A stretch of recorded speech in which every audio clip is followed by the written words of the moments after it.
had 250 years of slavery, 100 years of Jim Crow, 50 years of a civil rights era, 8 years of President Barack Obama, and we're still chasing diversity and inclusion as if we just getting started. What I want is for you just for a moment to pause and understand how you play a role in this equation.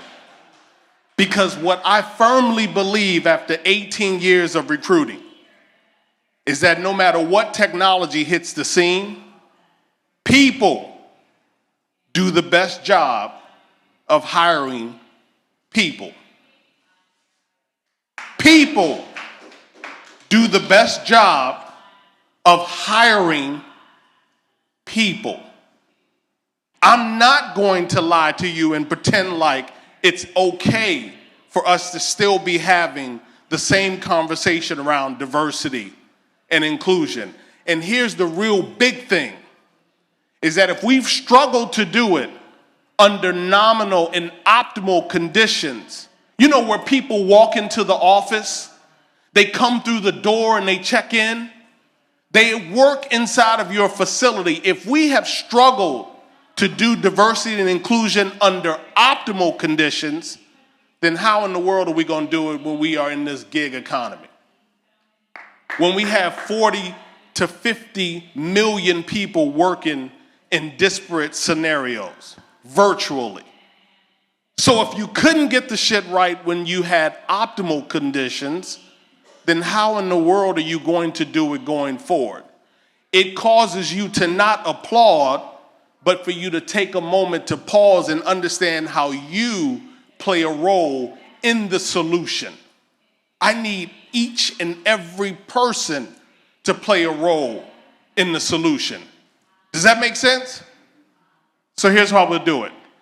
We all know that the shift is taking place in terms of demographics. We already know that.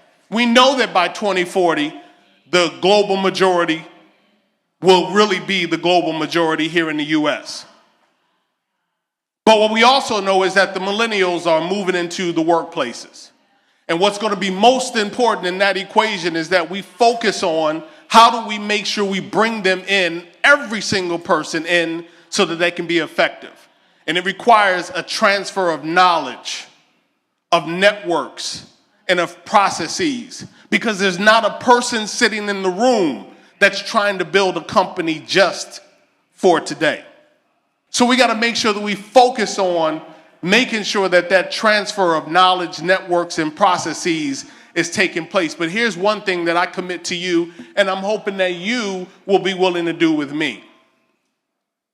No more negative press. You see, I understand that we really want to be quoted inside of Time magazine and inside of the Wall Street Journal, but I have zero tolerance for any more articles that focus on the lack of diversity. We understand the problem. Force those people to level up when they reach out to you, and let's talk about and write about and blog about solutions. How do we become part of the solution? I refrain from being part of the problem. Let's quit focusing on the problem. Ditch the ugly resume paper. You got to understand that so many people, and Ariel did a phenomenal job, and I didn't know that that was her resume, but you got to ditch the ugly resume paper for just a moment. And the reason why that's incredibly important is because so many of the people that you will be hiring between now and 2040, they're not going to come through your traditional channels. They're not going to be able to afford to come through your traditional channels. We'll talk about that in a moment. But we just mentioned Blender. Thank you very much for stealing something off of my slide. Pandora, probably one of the most targeted ways for you to recruit talent. Why is Pandora effective? Because Pandora is tied to a genre of music. Pandora is played inside of your zip code. So if I know that you are listening to R&B inside of 21203 in the middle of Baltimore, Maryland, there's a high propensity that you are an African American. And so why am I not advertising on that particular channel on Pandora? Sure, there's a possibility that I could be someone different, but my point being is that it's an avenue for you to advertise and to reach out to talent. So if you are in talent acquisition or recruitment or HR, make sure you utilize the mobile-based recruiting tools. This slide is like one of my favorite. Because see, they will spend a lot of money putting people in jail, but they are not going to spend money making sure that you can get an education. And so if these companies right now are trying to recruit talent from colleges and people can't afford to go to college, then what's that going to do for diversity and inclusion 5 years from now? Most states have cut their funding for institutions drastically. Where it used to be 50-50. Now in some states it's 80-20, where the university is making 80% of their money from the students' tuition. So if I can't afford to go to college, then how are you possibly going to recruit me into your organization if all you are doing is spending time at the college campus? So what's the solution? We have to align with other groups and organizations that are in the communities. We have to make sure that we are inside of the churches and the mosques and the synagogues so that we can create the relationships and move the message deeper.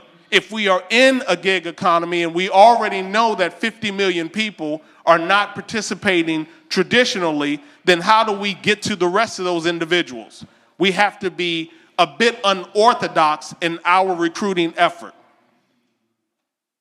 See, what pains me is that we think that this is some like rocket science. It's not. The people are out there. We just have to spend the time going to find them. We have to build networks that don't necessarily look the way that we look. We have to be comfortable establishing those networks. And that's the challenge for each of you, because recruitment is something that involves each of you. Ariel has done a phenomenal job of suggesting that technology is far more than coding. I need salespeople to help keep your businesses in business. I need project managers and accountants and lawyers to help keep your business in business. So I want you to think about how can we extend the network, move the boundary of all of the limitations that are preventing us from doing the work. Let me tell you, it really comes down to will. It's not about the skill, it's the will. Do you have the will to move the message of diversity and inclusion? This is not a hard thing to do, right? Last but not least, create some new relationships, and you probably are familiar with Project Include, which is doing some great work. I love Ellen Pio and Laura Gomez and Erica Joy and the rest of the young ladies that started it. I love what they're doing. I love Mr. Todd Corley, who used to be the chief diversity officer for Abercrombie and Fitch. I love Karen Fleshman. If you look at any of her writings on LinkedIn, she is very, very targeted about the message that she puts out. There's a lot of people doing great work. You need to know who these individuals are, because a lot of times they don't get the publicity and the press that others are getting, but they are definitely capable of doing some very good work. That's a little self-plug. So anybody in the room who's doing something great around technology, I'd love to chat with you, because I want to make sure that you get the exposure. I'm on SiriusXM every single Monday, and I want to make sure that we provide that outlet to you, especially if you are doing good work. I'll leave you with this. Bad will be the day for any man when he becomes absolutely contented with the thoughts that he is thinking, with the deeds that he is doing, with the life that he is living, that she is living, when forever beating at the doors of his or her soul is some great desire to do something more, to be more, to give more, because after all, you are a child of the Most High God. What am I saying to you? Is that potential minus interference equals results. And so if we stop allowing the interference to get in the way, then we can do what needs to be done to move the message of diversity and inclusion. Thank you. That was wonderful.